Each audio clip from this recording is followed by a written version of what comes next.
summer, Labor Day. Just sitting here thinking about density. Probably not what you're thinking about on Labor Day, but let's take this 2-liter bottle. We enjoyed the Mountain Dew in there earlier, but I filled this with water.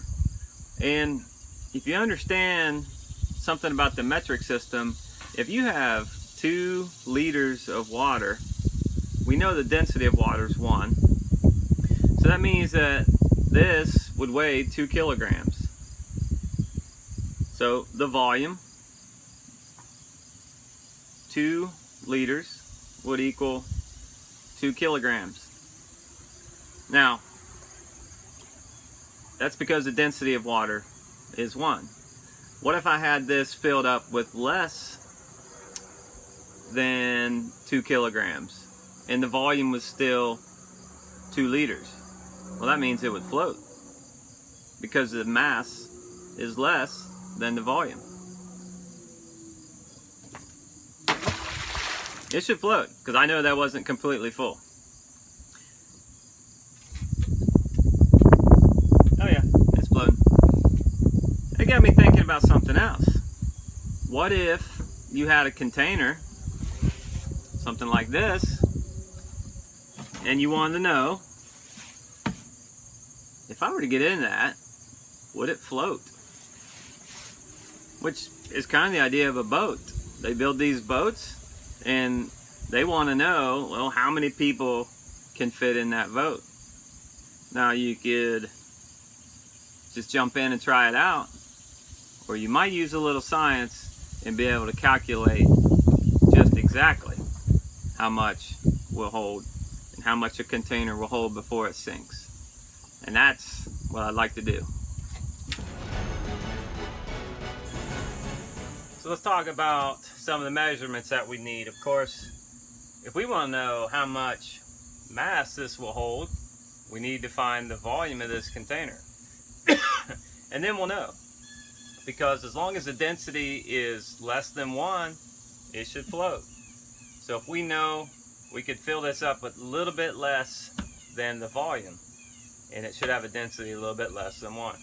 So we need to find the volume. There are different ways to do that, of course.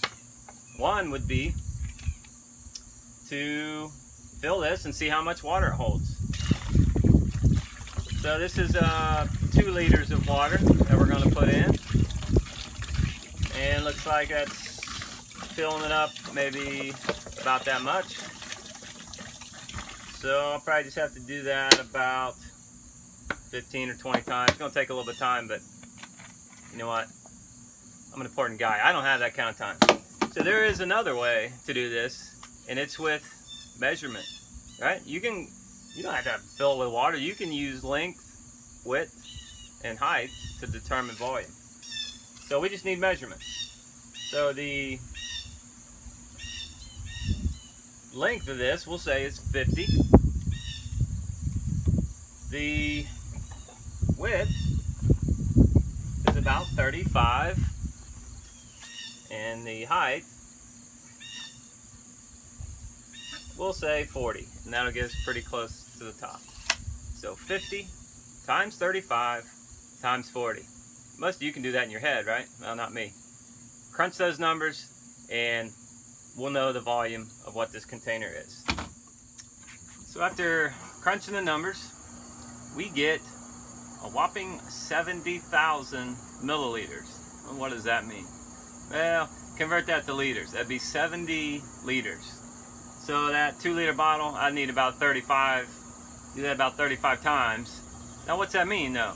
So if we have a volume of 70 liters, that should mean this thing holds about 70 kilograms. Now, we don't deal with the metric system all that much, but multiply by that by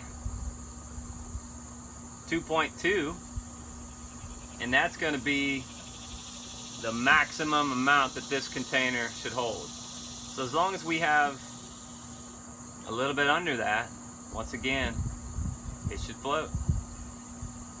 But we're not going to take my word for it. We're going to test this out. Alright, so we've crunched the numbers and this held, again, it should hold about 70 kilograms, which is 154 pounds.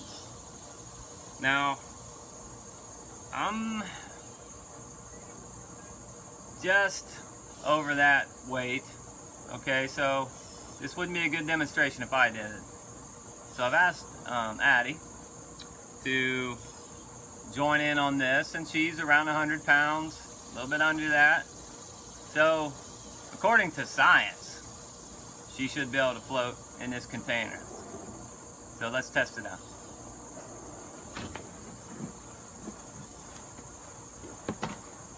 And we'll get her in here. There is another step. It's setting on a step at the moment. And it's going to be about balance. That's going to be maybe the challenging part. All right, just hold on. I got you.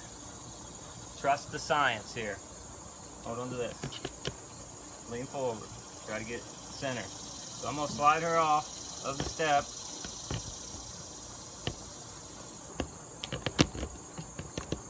I got you. I'll balance. So, she is...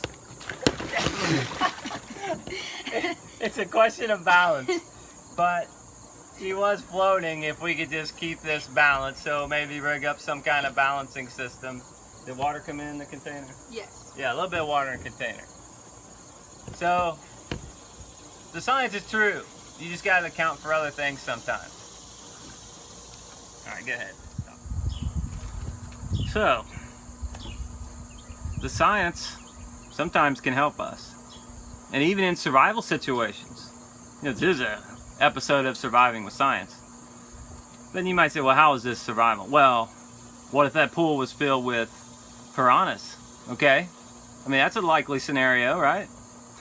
And you had to somehow get across the pool. Or maybe a river. And you happen to have a container, right? I mean, that's maybe. Or what if you constructed a boat and you wanted to know, would I float in that? You could do some calculations. You could even, if you had a container, you could fill it with water and really determine if it would hold you before you actually plunge to your death in a piranha-filled river like the Amazon.